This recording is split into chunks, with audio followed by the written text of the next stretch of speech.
हमारा टॉपिक है रिएक्ट के फंडामेंटल। अब रिएक्ट के फंडामेंटल हम क्यों पढ़ रहे हैं? रिएक्ट नेटिव में रिएक्ट के कुछ फीचर्स यूज़ करते हैं।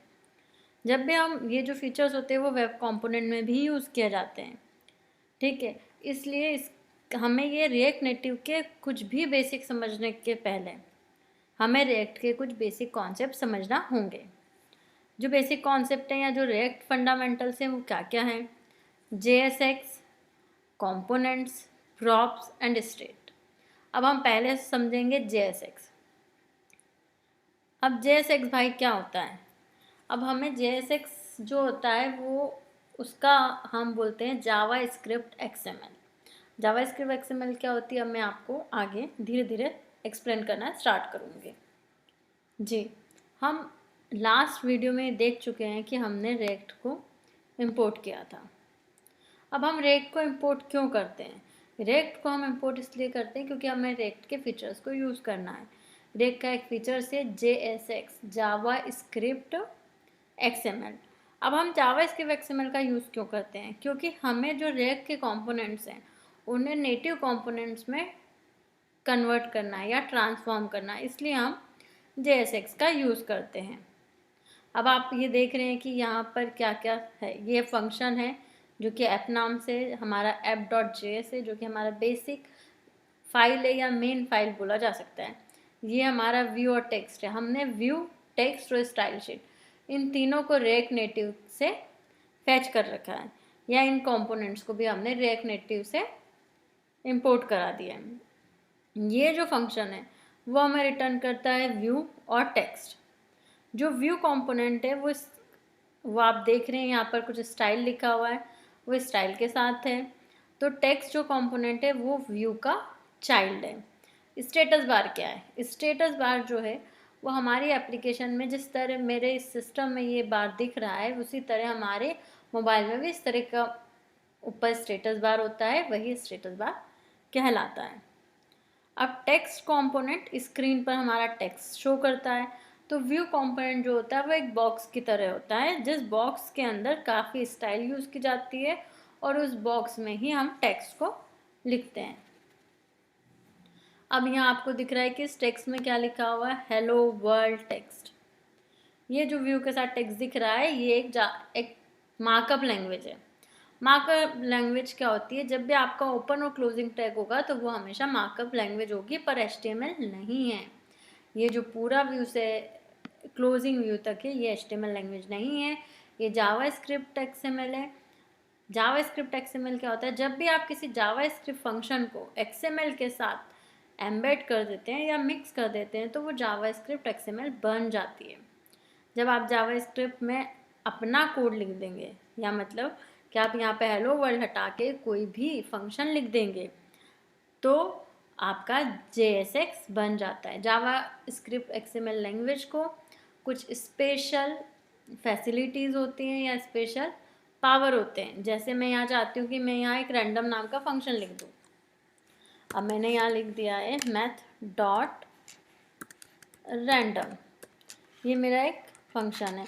बट यहाँ इस फंक्शन को मैं इस तरह नहीं लिख सकती, मुझे इसको लिखने के लिए यहाँ पे कर्ली ब्रैकेट्स लगाने ही पड़ेंगे। बिना कर्ली ब्रैकेट लगाए ये मेरा काम नहीं कर सकता। ठीक है दोस्तों, अब इसे हम रन करके देखते हैं। ये हम जब रन करेंगे तो ये मुझे एक रैंडम नंबर देगा। जब भी मैं अपने टेक्स्ट या किसी भी कंपोनेंट के बीच में कोई भी फंक्शन को यूज़ करती हूँ जावा स्क्रिप्ट के, तो वो जावा स्क्रिप्ट XML बन जाता है। और यही जावा स्क्रिप्ट XML की स्पेशल पावर है कि आप किसी भी कंपोनेंट के बीच में कोई भी फंक्शन लिख सकते हैं। अब हम इस एप्लीकेशन को रन करते हैं। अब हमें रन करने के लिए क्या करना होगा? अपना NPM स्टार्ट करना होगा।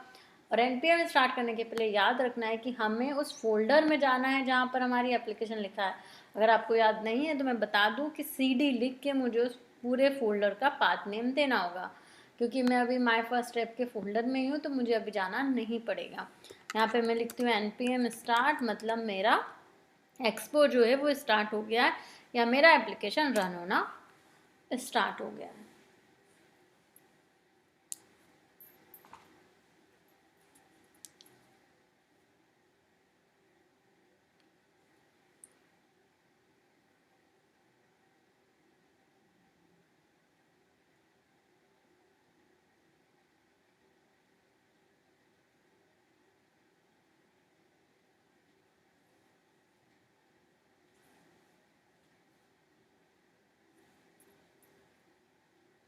इसे मैं टनल से कनेक्ट करूँगी।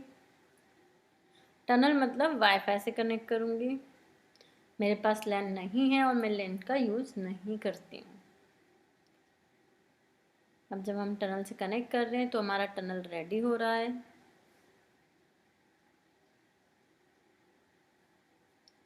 और मेरा वाईफाई काम नहीं कर रहा है। आपको ये सब चीज़ों का ध्यान रखना है। जब किसी भी तरह की मेरे पास एरर आती है तो उस एरर से डरना नहीं है, उस एरर को समझना है। यहाँ पे एरर लिखा है, error starting tunnel no package found for project. तो ये पैकेज क्यों नहीं फाउंड हो रहा है? क्योंकि उसका इंटरनेट ही नहीं है। अगर आपके पास इंटरनेट नहीं होगा तो वो नहीं चलेगा, सिंपल सी बात है।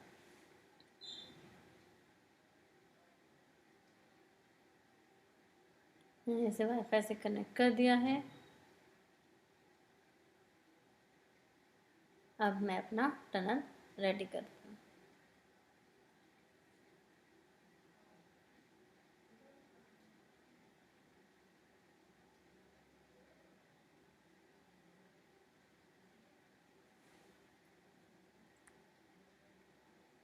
अगर मेरे इंटरनेट में इसी तरह प्रॉब्लम आती है तो मैं इसको क्विट करती हूँ, मतलब मैं एक्सपो के सर्वर को क्लोज करूँगी और उसके बाद मैं अगेन एक्सपो का स्टार्ट करूँगी। पैकेज स्टॉप होना स्टार्ट हो गया है।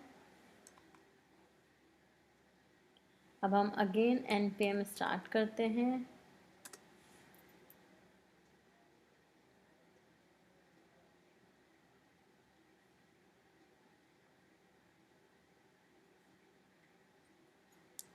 अब ये एरर एक और कारण से आ सकती है कि मेरा जिस नेटवर्क पे हूँ उस नेटवर्क पे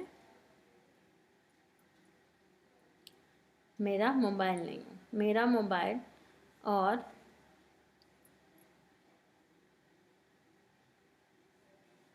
सेम वाईफाई पर भी होना चाहिए। कई बार ये भी मुझे एरर दे देता है।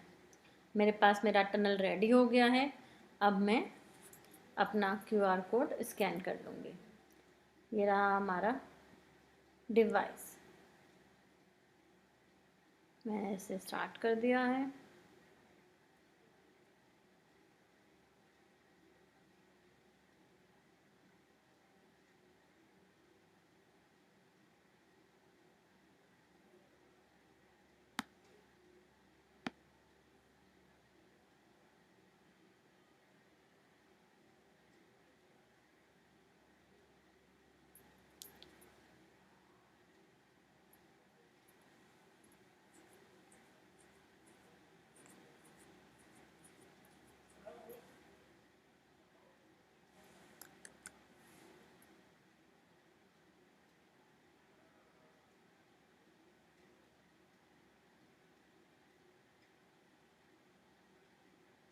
अब math.random में जो m है वो उसका कैपिटल है, तो हमें यहाँ पर एरर आ सकती है। अब देखिए मैं आपको डिवाइस में दिखाती हूँ। ये जो टेक्स्ट है यहाँ पर मेरा पहले हेलो वर्ल्ड लिखा हुआ था, अब यहाँ पे मेरा रैंडम नंबर आ गया। अगर मैं यहाँ कुछ और भी लिखूँगी, कोई और फंक्शन या मेथड लिखूँगी तो वो नंबर मेथड यहाँ पर आ सकती है। अब मैं चाहती हूँ कि मैं इस टेक्स्ट को ही 3 बार लिख दूँ, तो मैं ये भी कर सकती हूँ बिना लूप के।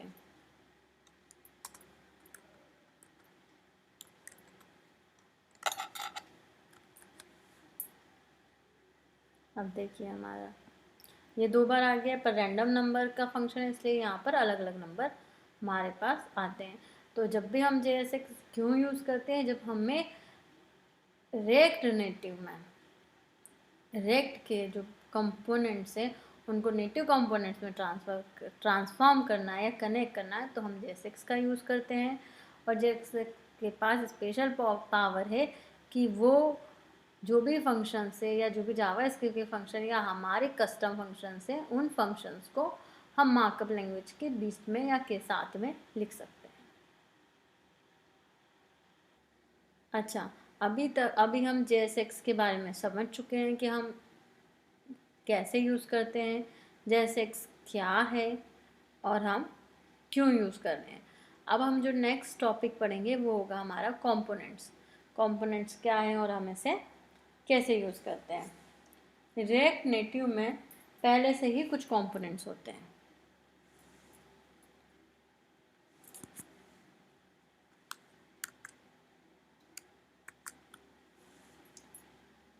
रिएक्ट नेटिव में पहले से ही कुछ कंपोनेंट्स होते हैं, जैसे कि व्यू, ये कंपोनेंट है, ये पहले से कंपोनेंट है, ये प्री डिफाइंड कंपोनेंट है। हम पहले ये टेक्स्ट कंपोनेंट देख चुके हैं, तो ये हमारा टेक्स्ट कंपोनेंट है। ये कुछ कंपोनेंट्स हमारे बिल्ड इन कंपोनेंट्स हैं जो कि हमें रिएक्ट नेटिव ने पहले से ही दे दिए हैं। अब जैसे कि किस तरह के कंपोनेंट्स होते हैं हम समझ चुके हैं कि व्यू एक कंपोनेंट हुआ, टेक्स्ट हुआ, बटन हुआ, स्क्रॉल व्यू हुआ, टेक्स्ट इनपुट हुआ, इस तरह के बहुत सारे हमें रिएक्ट नेटिव ने कंपोनेंट्स दे रखे हैं। अब रिएक्ट नेटिव में हम कुछ कस्टम कंपोनेंट्स भी बना सकते हैं। कस्टम कंपोनेंट्स क्यों बनाएंगे भाई? अब हम चाहते हैं कि हमारा जो कंपोनेंट है हम उसे कुछ अलग तरीके से यूज़ करें, या हम उसे बार बार यूज़ करें, और मैं एक जगह अपना कोड लिखूँ और उस कोड के जो कंपोनेंट्स बनाया उसे मैं 10 बार सेम उसी तरह से यूज़ कर सकूँ, इसलिए हम लोग कस्टम कंपोनेंट बनाते हैं। ठीक है, अब हम किसके साथ काम कर रहे हैं? तो आप जानते हैं हमारा जो कंपोनेंट है वो फंक्शनल कंपोनेंट है। हम क्लासेस के साथ नहीं काम कर रहे हैं, क्योंकि फंक्शनल कंपोनेंट्स में हम जो कुछ फीचर्स होते हैं वो कस्टम कंपोनेंट हम फंक्शनल कंपोनेंट यूज़ कर रहे हैं। फंक्शनल कंपोनेंट्स के यूज़ करने के कुछ अपने ही फ़ायदे होते हैं। इसमें हम रिडक्स का, या जब हमारा रिएक्ट 16.8 आया था उसमें कुछ न्यू फीचर्स दिए थे, हम उन फीचर्स का यूज़ कर सकते हैं फंक्शनल कंपोनेंट्स में। हम इसलिए फंक्शनल कंपोनेंट्स यूज़ करते हैं। अब मैं आपको बताने जा रही हूँ कि हम कस्टम कंपोनेंट किस तरह से बनाते हैं। कस्टम कंपोनेंट बनाने के लिए हमें सबसे पहले हम कांस्टेंट लिखेंगे। कांस्टेंट क्या होता है? कांस्टेंट किसी भी वेरिएबल को डिक्लेयर करने के लिए या असाइन करने के लिए यूज़ करते हैं। मतलब अगर मैंने यहाँ पर ये लिखा है कि ये क्या लिखा हुआ है, ग्रीटिंग। ग्रीटिंग नाम का जो मैंने नाम दिया है वो नाम मैंने किसके साथ दिया है? कांस्टेंट के साथ। कांस्टेंट जो लिखा हुआ है मेरा ये, इसको मुझे कोई ना, हाँ, ये जो मैं ग्रीटिंग लिख रही हूँ वो मैं क्या लिख रही हूँ, मेरे इस कांस्टेंट को कोई नाम मुझे देना होगा, तो वो नाम मैं ग्रीटिंग दे देती हूँ। अब मैंने क्या किया, अपना ग्रीटिंग जो नेम था उसको मैंने किसे दे दिया है? कांस्टेंट को। तो इसलिए हम कांस्टेंट यूज़ करते हैं। हम दो चीज़ें यूज़ करते हैं, या तो हम कांस्टेंट यूज़ करते हैं या हम एलईटी यूज़ करते हैं।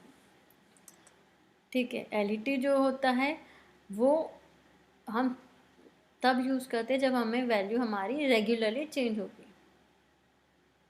ये मैं आपको लेटर कांस्टेंट के बारे में नेक्स्ट क्लासेस में और डीपली समझाऊंगी। अब हम आते हैं कांस्टेंट ग्रीटिंग पे। ग्रीटिंग नाम का मैंने एक फंक्शन बना दिया है। इसमें मैं फंक्शन बनाने के बाद, इस कंपोनेंट को बनाने के बाद मुझे एक एरो फंक्शन बनाना होगा। एरो फंक्शन जो बनाना है वो जावास्क्रिप्ट के कारण है। जावास्क्रिप्ट ने ये फंक्शन हमें दिया है, एरो फंक्शन। अब हम यहाँ पर लिखते हैं रिटर्न। रिटर्न हम कितनी भी बार यूज़ कर सकते हैं, रिटर्न को यूज़ करने का कोई बाउंडेशन नहीं है। यहाँ पे हमने लिख दिया है हमें चाहिए टेक्स्ट। हम टेक्स्ट कंपोनेंट को यूज़ करके अपना कस्टम कंपोनेंट बना रहे हैं।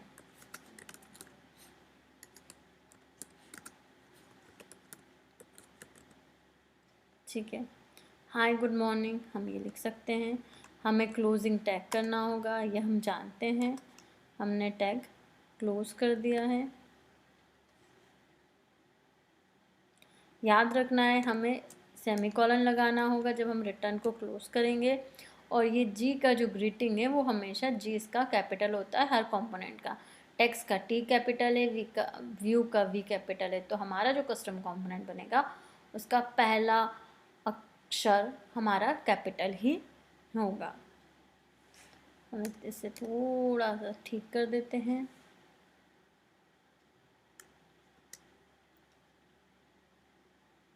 ठीक है, अब हमें ग्रीटिंग यहाँ पर यूज़ करना है। हम व्यू के अंदर ग्रीटिंग यूज़ करेंगे, हम व्यू के बाहर ग्रीटिंग को यूज़ नहीं कर सकते हैं।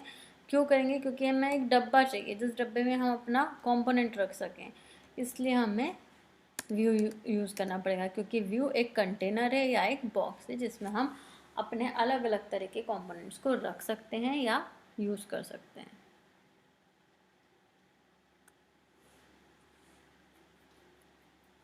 अब हमें यहाँ पर टेक्स्ट भी देना पड़ेगा, क्योंकि टेक्स्ट हम कंपोनेंट एज ए यूज़ कर रहे हैं।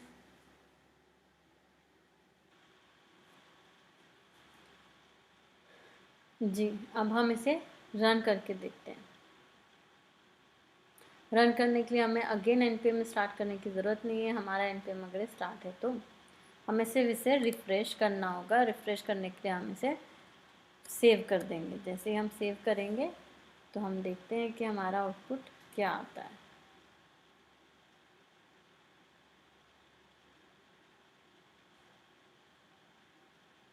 हमने इसे सेव कर दिया है, ये हमारा रिफ़्रेशिंग हो रहा है और रिफ़्रेश होके हमारे पास जो आउटपुट आता है वो आता है हाई।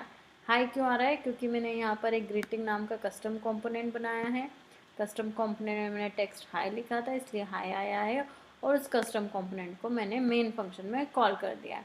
अब एक बात याद रखिएगा या नोटिस करिएगा, तो आपका जो व्यू है जो कि बिल्ट इन कंपोनेंट है वो ग्रीन दिख रहा है। अब आपका कस्टम कंपोनेंट भी ग्रीन दिखेगा। अगर कस्टम कंपोनेंट का यहाँ पर कॉल करने पे अलग कलर होता है, इसका मतलब आपके पास आपने कुछ ना कुछ कहीं गलती ज़रूर की है।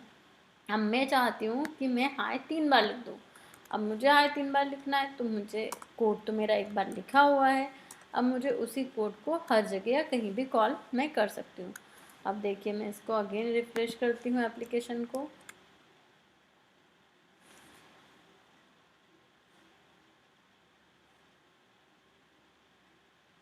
मैं अपना एप्लीकेशन को रिफ़्रेश कर रही हूँ तो हम देखते हैं हमारे पास 3 बार हाई लिखा आता है। जब हम किसी भी कंपोनेंट को बार बार यूज़ करते हैं या किसी कस्टम कंपोनेंट को हम बार बार यूज़ कर सकते हैं तो हम उसे रीयूजेबल कंपोनेंट कहते हैं। ठीक है, ये हो गया हमारा कंपोनेंट टॉपिक कंप्लीट। अब हमारा जो नेक्स्ट टॉपिक है वो है प्रॉप। प्रॉप क्या होता है? हम जावा स्क्रिप्ट XML और कंपोनेंट्स को समझ चुके हैं। अब हम जब प्रॉप को समझेंगे तो हम JSX और कंपोनेंट्स दोनों को यूज़ करेंगे। अब प्रॉप से आपको क्या लगता है क्या हो सकता है? प्रॉप जो होता है वो प्रॉपर्टी भी कहलाता है। प्रॉप प्रॉपर्टी का शॉर्ट फॉर्म ही प्रॉप होता है। देखिए, जब भी हम कोई भी कंपोनेंट यूज़ करते हैं तो उस कंपोनेंट्स की कुछ ना कुछ प्रॉपर्टी ज़रूर होती है।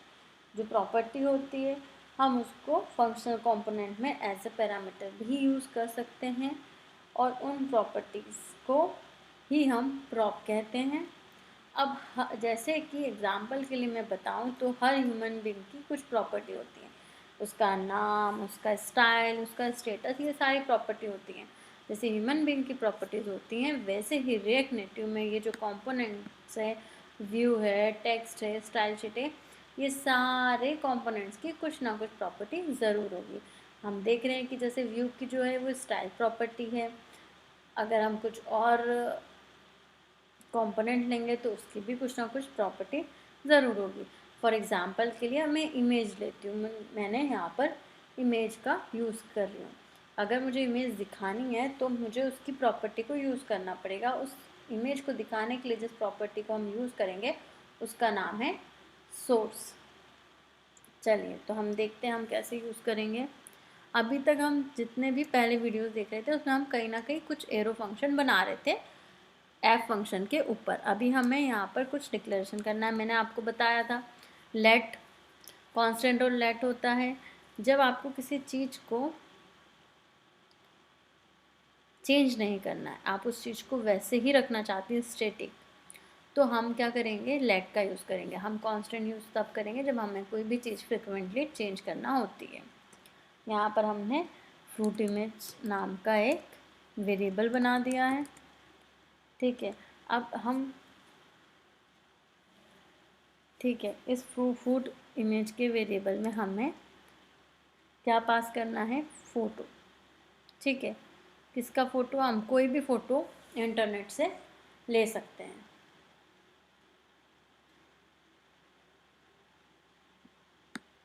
तो मैं कैसे यूज़ करूँगी, यहाँ पे हमने जो पिक्चर हम यूज़ कर रहे हैं उसको यूज़ करने के पहले हमें एक प्रॉपर्टी लिखना पड़ती है, जैसे हम बोलते हैं URI जो है उसमें हम URL लिखेंगे। ठीक है, हमने URL लिख दिया है। हम रिटर्न के अंदर हमें शो करना है, रिटर्न क्या करता है, रिटर्न वैल्यूज़ रिटर्न करता है, मतलब हमारा जो भी स्क्रीन पर हमें दिखाई देना है वो हमें रिटर्न करेगा। हम व्यू नाम के कंटेनर के अंदर इमेज को दिखाएंगे। तो अब हम इमेज को कैसे यूज़ करेंगे, यहाँ पर भाई इमेज लिख दिया है हमने, वेरिएबल नहीं है। सोर्स जो है वो इसकी प्रॉपर्टी है।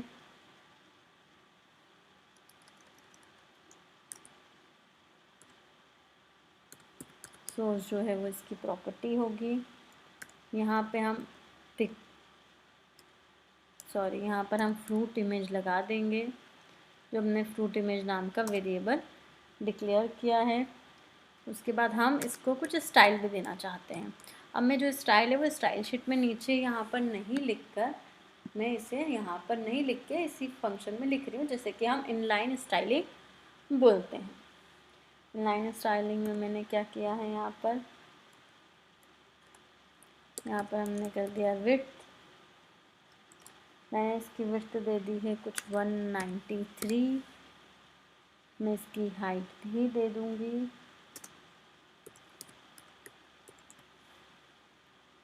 हाइट HIGHT सही लिखी है मैंने स्पेलिंग। हाइट मैं दे दूँगी इसकी 110। फिर मैं इसका मार्जिन टॉप भी दे दूँगी,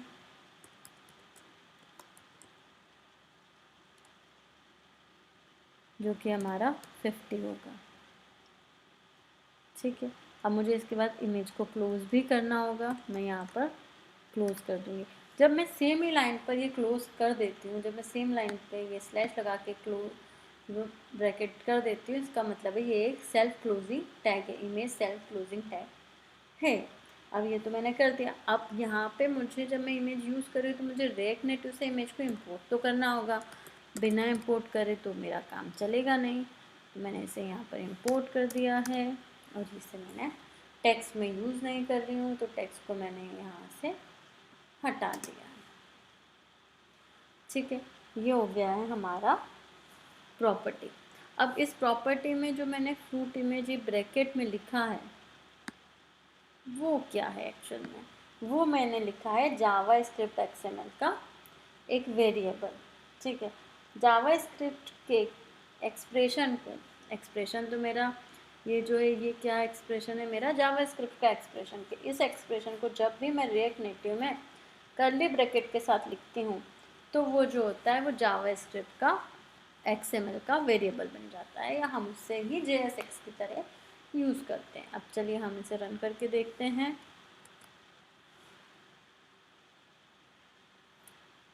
पहले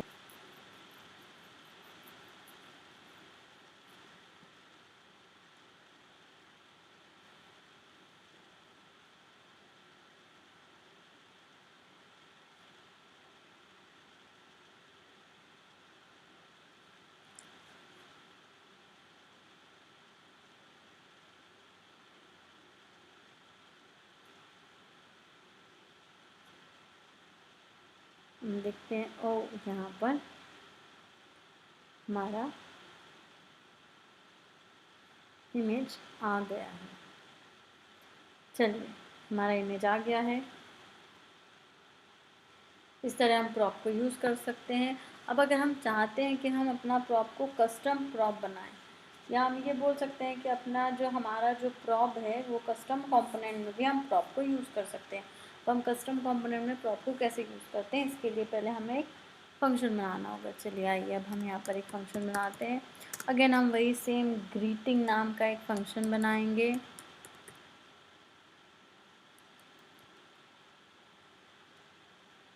मैंने फंक्शन बनाया है ग्रीटिंग नाम का। हम इसमें प्रॉप्स को पास कर देते हैं। प्रॉप्स खुद में ही एक नेम है, खुद में एक प्री डिफाइंड नेम है, तो हमें ये ध्यान रखना है कि प्रॉप्स हम कहीं पर डिक्लेयर नहीं करते हैं। हमने एरो फंक्शन में यूज़ किया है, हमने यहाँ पे एक फंक्शन बनाया है। इस फंक्शन में हम रिटर्न लिखते हैं, जो कि हमें क्या रिटर्न करने वाला है, कि हमें रिटर्न करने वाला है टेक्स्ट। पहले हमें व्यू बनाना पड़ेगा, बिकॉज विदाउट व्यू के हम अपना बॉक्स, मतलब बिना किसी बॉक्स के हम अपना टेक्स्ट कैसे दिखाएंगे या कहाँ दिखाएंगे। तो हमारे पास व्यू, हमें उसके लिए हमें कुछ स्पेशल नहीं करना पड़ेगा या कोई इनलाइन फंक्शन नहीं डिक्लेयर करना पड़ेगा, बिकॉज हमारे पास पहले से ही व्यू के लिए स्टाइल्स बनी हुई हैं।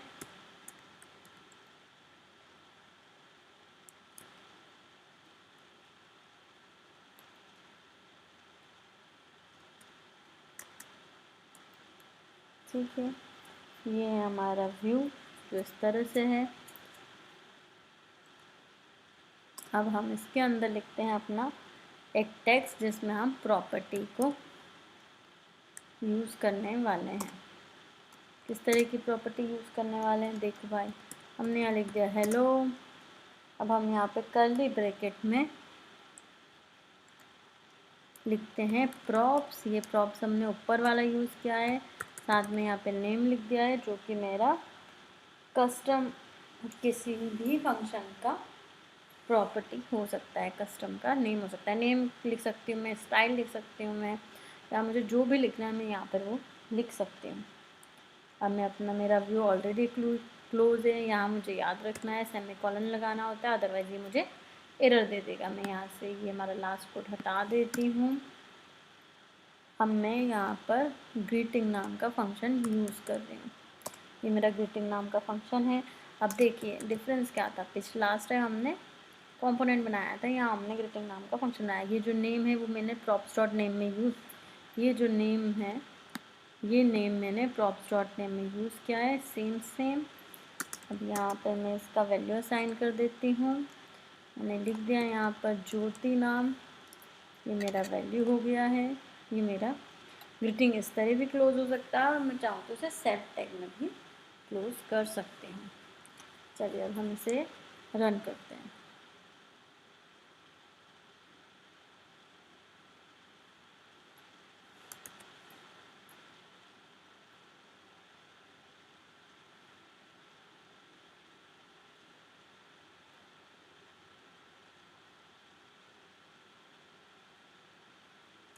अच्छा, ग्रीटिंग हमने यहाँ फंक्शन लिखा है, तो हमें ये फिर से याद रखना पड़ेगा कि हम यहाँ पर जी कैपिटल लिखें।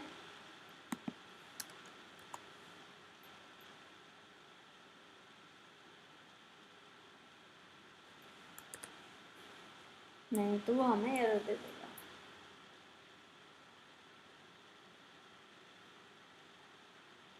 यहाँ पर हमने टेक्स्ट नहीं डिक्लेयर करा है, हमें ये टेक्स्ट डिक्लेयर करना होगा, या हमें रेट नेटिव का कंपोनेंट फेच करना होगा। देखिए ये हमने ध्यान नहीं दिया है, व्यू का वी हमेशा कैपिटल होता है। ये काफ़ी टाइट कपलिंग वाला है, जिसमें ये छोटी छोटी एरर्स का बहुत ध्यान रखता है, और ये उसी के साथ में हमें कई तरह की एरर्स भी शो कर देता है। ये देखिए हेलो ज्योति आ गया, मुझे यहाँ पे कोई और नाम देना है, 4 बार देना है। मैं नाम 4 बार दे सकती हूँ, ज्योति, खुशी, एक्सेट्रा। मैं अगेन इसे रिफ़्रेश करती हूँ, हम इसे रिफ़्रेश करेंगे और हम यहाँ पर देखेंगे कि इसने एक हेलो ज्योति दिया है, एक हेलो खुशबू दिया है। इसने यहाँ पर अलग अलग दे रखा है, ठीक है। ये क्यों यूज़ किया, ये फ्लेक्स कहाँ यूज़ किया, स्टाइल शीट में आपको नेक्स्ट लेक्चर्स में ज़रूर समझाने वाली हूँ। तो please don't worry about this style sheet की हाउ टू क्रिएट, हम इसे कैसे क्रिएट कर सकते हैं। अभी तक हम JSX कंपोनेंट्स प्रॉप्स देख चुके हैं, हम इन सब का यूज़ भी कर चुके हैं, 1 बार 2 बार या 3 बार, अलग अलग फीचर्स में या अलग अलग फंडामेंटल्स में। अब हमारा जो लास्ट टॉपिक है वो है स्टेट। अब ये स्टेट क्या होता है, हम स्टेट क्या होता है, रिएक्ट नेटिव में कंपोनेंट्स को कंट्रोल करने के लिए 2 टाइप के डेटा होते हैं, एक प्रॉप होता है, एक स्टेट होता है।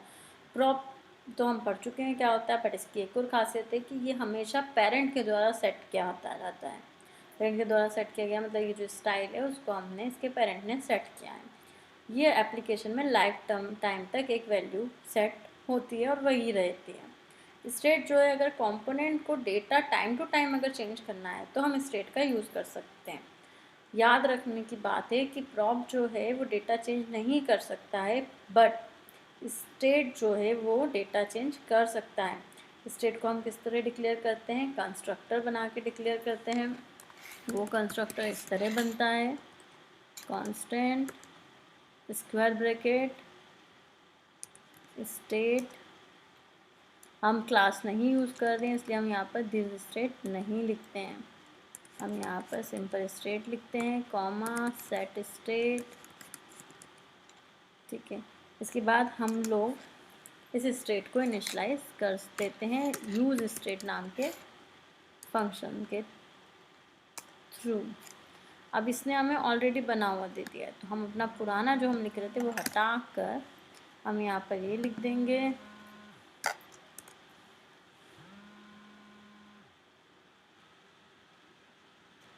हम यहाँ पर यूज स्टेट लिखेंगे। इसने अपना इनिशलाइज दे दिया है, इनिशलाइज में हम लिख देंगे हेलो वर्ल्ड। ओके, हमने यहाँ पर हेलो वर्ल्ड लिख दिया है। अब यहाँ पर जो सेट स्टेट और सेट स्टेट है, ये स्टेट सेटर की तरह काम करता है, सेट स्टेट गेटर की तरह। सेटर और गेटर क्या होता है, यूज स्टेट क्या होता है, नेक्स्ट वीडियो में मैं एक्सप्लेन कर दूँगी।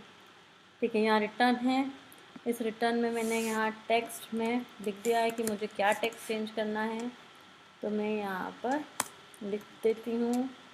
क्लोजिंग ब्रैकेट भी हम अभी ही लिख लेते हैं साथ में। चलिए, यहाँ पर मैंने क्या लिख दिया है, स्टेट।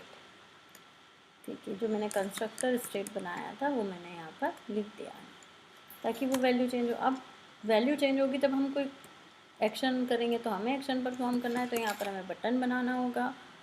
अब हमें उसे बटन को बनाना है तो हमें बटन नाम का कंपोनेंट हम यूज़ करेंगे जिसका टाइटल होता है चेंज टेक्स्ट नाम का, हमने इसका टाइटल नेम दे दिया है। इसका फंक्शन होता है ऑन प्रेस नाम का। अच्छा, कि यहाँ पर हमें सजेशन नहीं दे रहा है क्योंकि मैंने यहाँ पर इसे इंपोर्ट नहीं किया है। अगर मैं अभी इंपोर्ट कर दूँगी तो अभी मुझे ये सजेशन देना स्टार्ट कर देता। ये देखिए, कर दिया ना इससे स्टार्ट। स्टार्ट है ये। चलिए, यहाँ पर मुझे एक एरो फंक्शन बनाना पड़ेगा क्योंकि फंक्शन है, फंक्शन के अंदर किसी चीज़ को कॉल करना है तो हमें यहाँ पर फंक्शन एरो फंक्शन बनाना पड़ेगा। ये हमने सेट स्टेट लिख दिया है क्योंकि मुझे इसके क्लिक पर प्रॉपर्टी चेंज करना है या वैल्यू चेंज करना है, तो मैं यहाँ लिख दूँगी हाय दोस्तों, हेलो दोस्तों। याद रखिए सिंगल होना चाहिए, डबल इन्वर्टेड कॉमन नहीं यूज़ करते हैं यहाँ पर हम लोग। यहाँ पे मैंने हेलो वर्ल्ड की जगह लिख दिया है गुड मॉर्निंग इंडिया। चलिए, हमने ये सब तो देख लिया है, यहाँ पे व्यू आ गया, ये आ गया, ये आ गया। अब हमें ये क्लोज करना पड़ेगा भाई। हमने इसे क्लोज भी कर दिया है। अब हम इसे रन करके देख लेते हैं।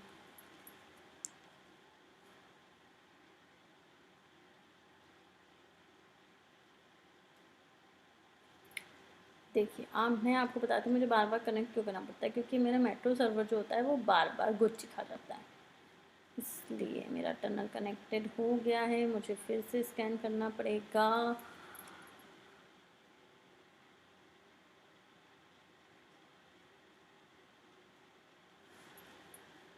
देखते हैं क्या चल रहा है।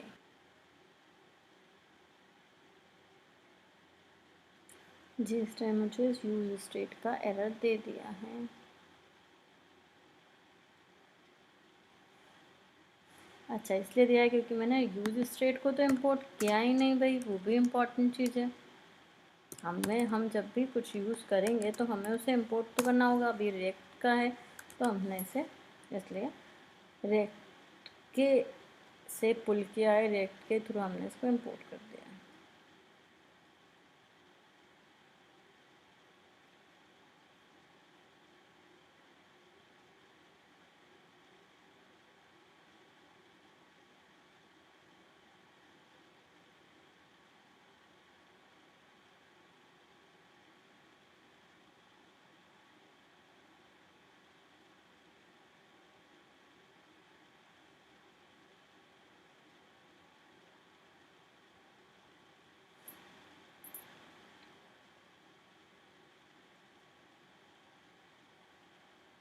ये देखिए चेंज टेक्स्ट आ गया है, मैंने चेंज टेक्स्ट पे क्लिक किया, उसने गुड मॉर्निंग दिया चेंज। ठीक है, ये है हमारा स्टेट। अब मैं बताती हूँ, हमारे चारों टॉपिक्स कंप्लीट हो चुके हैं रिएक्ट फंडामेंटल के। नेक्स्ट लेक्चर काफ़ी इम्पोर्टेंट है, हम नेक्स्ट लेक्चर में रिएक्ट हुक पढ़ने जा रहे हैं। Okay, so please next lecture ज़रूर पढ़िएगा।